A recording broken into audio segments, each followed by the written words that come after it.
Hey guys, Crew Blindwave here. I'm Shane. And mine the battery. And we're back with you with more E3 stuff, and specifically we're back with more Assassin's Creed stuff. Eric and I will be covering more since it's one of our favorite franchises. Yeah, we watched the trailer just a second ago, so if you haven't seen that, make sure you find that in the channel. Watch it first, then come back here. Actually, just open a new tab so that you stay with us. Yes, do that for sure. In this particular video, we'll be watching the gameplay walkthrough that aired during E3, and also a gameplay, a developer diary.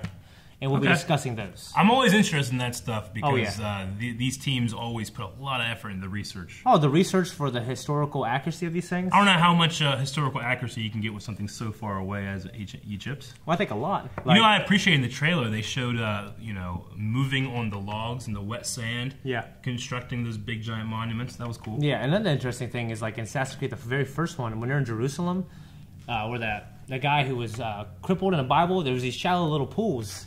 That people, these public pools that are basically like cesspools for people to just rest in.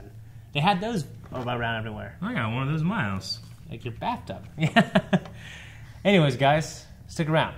Let's watch some Assassin's Creed stuff. Yes. Start the video. Don't kill it, you kill it. Following is in-game game stuff.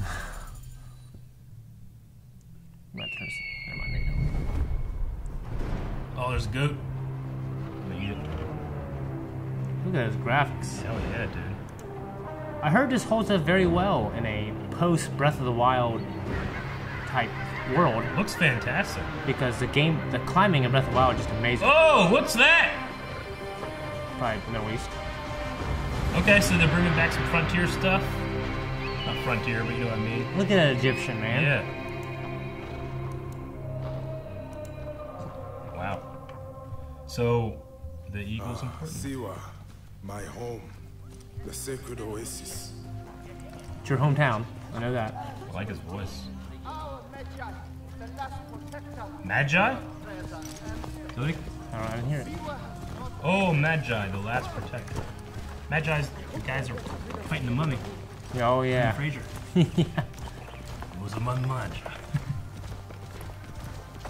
Certainly well populated. I love the aesthetic of the palm trees in the desert. And then they got the smoke rising up from everything, you know? Mm-hmm. Be my eyes, Senu. Oh shit! Yeah, you're here in your hometown to assassinate someone. This temple resembles a fortress. What has happened?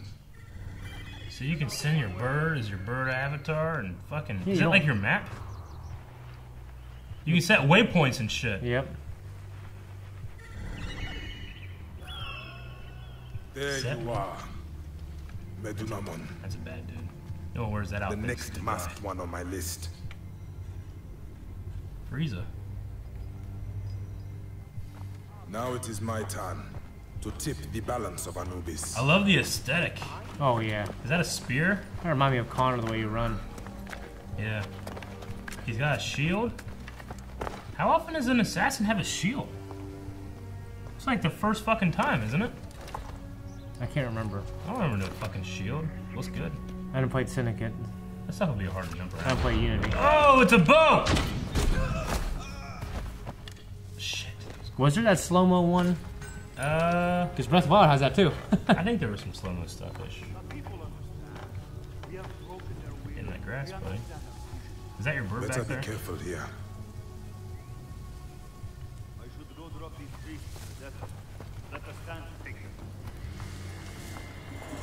These fuckers gonna get got, man. Oh shit. I just noticed he doesn't have a hidden blade, does he? At least not yet. A fine bow. Maybe this... Oh, you can upgrade your weapons? Yep. Okay. So we have to assume that there's enemies with higher levels in your weapons. And you can upgrade as you go. Yeah. You can loot the dead like normally. Like I like to do in real life. Level. Oh, they're leveled. Yep. Okay. Can you tell what level you're at? 6? Gotcha.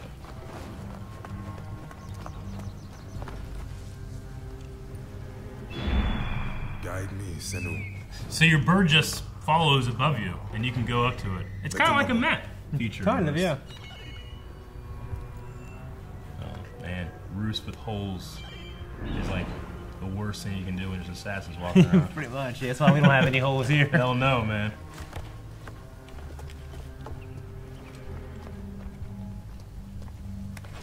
Guy up there getting sunburned. He fall. Leveled Die? up. So you leveled up with that 87 kill. now. If I kill people, why level up?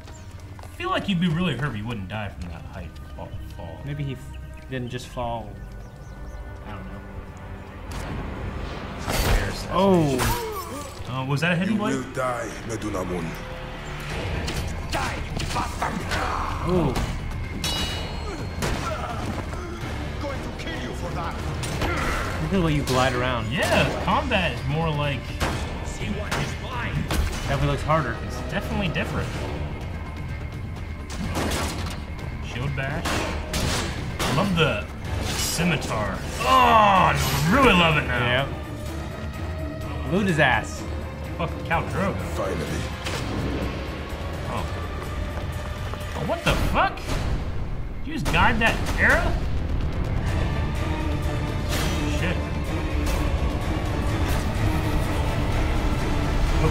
Whoa! What was that? Elephant. Available October 27th. Okay. Pre-order now and get a bonus mission. Secrets of the First Pyramids. God damn, I gotta get that fucking pre-order. I wanna do it. That looked cool. Yeah, look pretty fucking cool. The only thing that really struck me as odd was being able to guide your arrow mid-flight. Yeah, I wasn't sure if that was just, I don't know, you know what I mean? It looked like it went up. That and was the then guy you're down. supposed to kill, right? Yeah.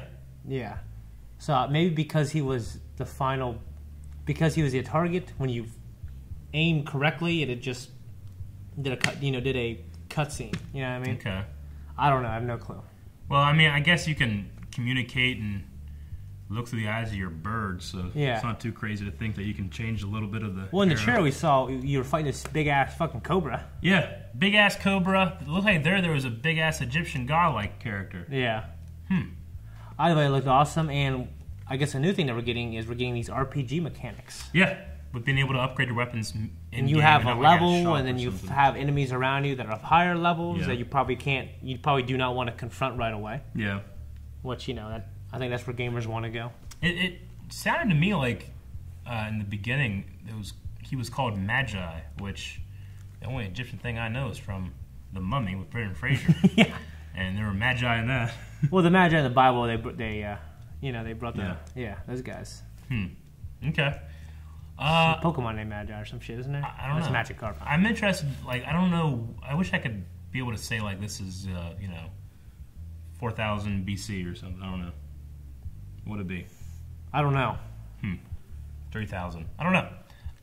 Looks really cool, but we still got some more stuff to watch, I think. So we're going to be watching another thing in this video. You don't have to click over to another one. Yeah, this We're is going to watching be another a little kind of developer diary. Building an Empire. Yes. Assassin's Creed Origins. Okay. You guys Palpatine, too. You might know.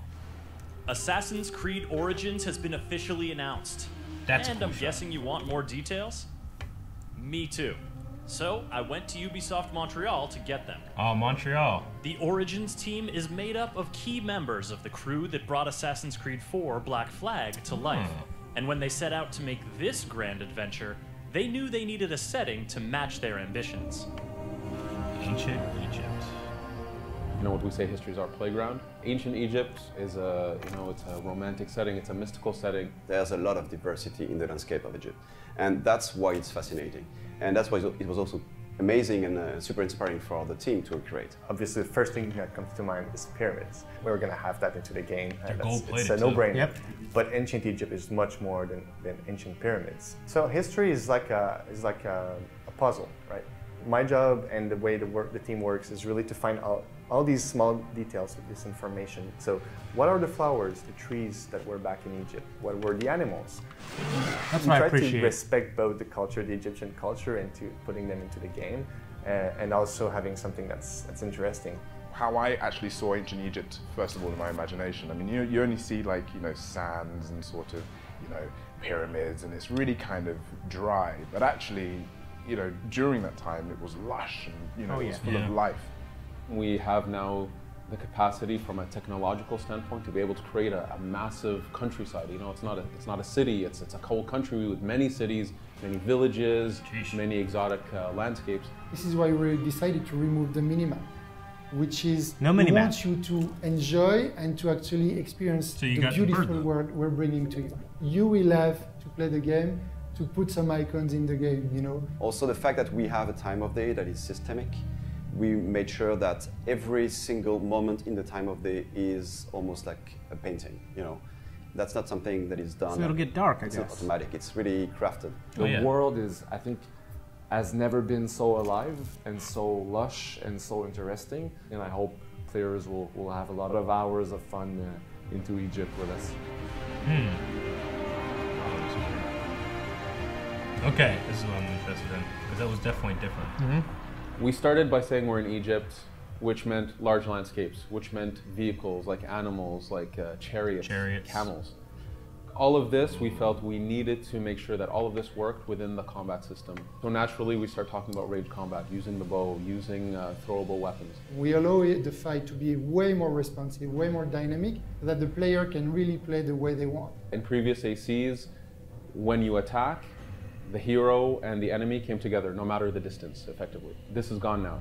Now, all of a sudden, you're spacing in the fight. How many enemies you're fighting, where are they, matters. If you swing in open air, you can.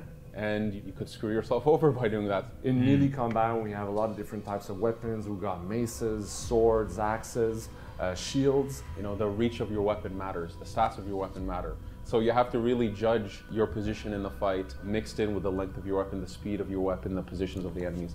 And in range combat, we have different types of bows. So we have, the most famous one is probably the Predator bow, which is the equivalent of a sniping rifle. We got a bow that has a super high rate of fire. That's and we have a bow that is the equivalent of a shotgun that shoots 5 arrows at the same time. We have many types of enemies with their own weapon loadout. Their weapon loadout dictates the way they fight. So players will have to learn how does the enemy with the spear and the shield work versus the guy with a huge mace. And reading their behavior in the fight, then asking themselves, what am I comfortable using against these types of enemies in this situation? So it's a much different system than we've had in the past, but it's afforded us really brand new experiences for players that I'm excited for people to try and play and give us feedback on it. Really, you cater your play style to what you like based on how you level up in the skill trees. And that's something we want to also visualize and show on the player. So it's not only something that we play in the stats, but it's also something you will see on the character. We give players many avenues within the crafting system, within the inventory system, within the skills. So a concrete output of this means that you cannot assassinate anybody in the game with one shot. If you dedicate yourself to crafting your hidden blade, to increasing the damage that it can do, you might be able to get there. But you have to dedicate yourself to it. Now going more action RPG, forced us to say, no, you have to deal with the challenges of the game, the levels of the enemies, and you can be that super stealthy assassin, but dedicate yourself to it. Now, because we have levels, we have RPG mechanics, it's afforded us to be able to do epic bosses. So, in the main story of the game, but also in the world where we know some players, if they're really comfortable with the challenge of the fight, they can go and push themselves to fight the most ultimate bosses. Okay. RPG mechanics. I think that's great. It's a very big world also. So to make sure that the player would be constantly engaged within that world, we created NPCs that have their own agenda. They have their own purpose in the world, so they work, they go back to their home to sleep, and you can help them with the quest system. So you meet them, you talk with them, and they say, hey, I need some help with this. And as a player, you get to make a decision whether or not you want to engage with that specific type of NPC. So I think that's interesting, and that also gives flexibility to explore the world the way you want to and live the story the way you want to as a player. The player, of course, picks up these quests and chooses what they want to work on. Sometimes the quests will intermingle. Sometimes you're in the middle of one quest and you'll see another quest person walking by and you can jump into that. And we wanted this very organic feel to the world. There's a lot of people to meet, a lot of characters, and they have a lot of stories to tell. Origins of the Brotherhood. It's not only an origin story, it's also witnessing key moments of the franchise and the reasons why decisions were made. Was it just someone decided, I'm going to put on a hood? No, there's stories behind all of this, and these are the experiences that you explore in the game. So for sure, Eagle Vision is one more of those elements where, why is it called Eagle Vision and where did it really come from? Bayek has also this connection, this very special connection with the Eagle Senu that he can use, to really scout and plan ahead, So with your Eagle, you'll be able to spot, what the challenge is about, seeing the level, the number of enemies. In this exact setting was also the perfect moment and the perfect, actually, world and culture and mythology to see, to witness the birth of the Brotherhood. I mean, it's so much fun, man. It's so great. Like, it's so cool, and it's an honor, But telling an origin story, you get to put some pieces of the puzzles together and explain a little bit more to the player. So that's really cool.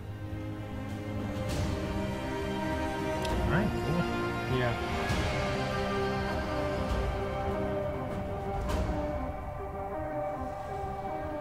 Assassin's Creed Origins, all right. Yeah. It looks interesting. I'm highly impressed with how much they've upped the game. Like, you have quests now that you go, instead of just this linear story structure, go here, assassinate this person, then go to this city. You have these quests. And you can pick any quest you want, but if you pick one that's too high of a level and you're not strong enough, you'll die. Yeah. So you can work on being the type of assassin you want. You know what I mean? But you have stealth, or if you go right, you have to level up accordingly and get the right gear, so you can, you know what I mean. And I wonder if you can specialize your assassin too. Like, do you get gear? Can I choose gear that's more stealthy or stronger? Something like that. I don't know. How the hell you walk around or sneak around, jumping from shit to shit with like bow and arrow and shield and stuff on your back? I don't know. I also, one thing I do know by reading a little bit is your character. He is one of the last of his. It's a certain. What he is he's basically like the police. He's a highly respected guy. He's like Magi. Huh? Magi. There's something else besides Magi, because he's one of the last of them. Sure. And it's basically this Guardian. order. It's like this guardian type. It's like he's like a guardian type guy. Samurai. Yeah, that's the next Assassin's Creed. That's the one I've been wanting for a long time. There's one set in feudal Japan. Yeah. But yeah, that looked great. It looked like they're putting a lot of work into this. Taking 2 years off, I think, really benefited them, hopefully. Yeah. And from what I've read from the combat, it didn't show, like, the button layouts are even different. Like R1 and R2 are, like, strong and weak attacks now. Okay. And the face buttons are all different. It's just we don't lock into a sequence of kind of pre-rendered animation anymore. It seems like you're actually doing just move, range, block, here, there, Yeah. So it's interesting. Yeah. Changing up the conventions. And there's no sprint button anymore. It's sensitive to how far you push a joystick. Oh, okay. That's interesting. So you just push it all the way to run. You run all the time. No, I don't. I don't run at all. Ever. No, you do not. I could be dying and not run. Okay. Anyways, guys, that's it for our coverage with Assassin's Creed. Yeah. Here at Blindwave, we love Assassin's Creed. We're really looking forward to this, and I think eventually too, once I get done with Breath of the Wild, which is something I might be streaming this week on our Twitch channel, twitch.tv/Blindwave. But I need to play Unity and Syndicate at some point too, so I might do that on stream. So make sure you guys are also checking out our Twitch channel. Yes, for sure. Anyway, guys, thank you. Thank you guys for watching this video. If you would like to see more from this year's E3, you can hit the button down there that has a playlist on it, which you can see all the videos. And we'll be adding more probably after this, because we're still in the A's. Yeah. Yeah. See you guys next time.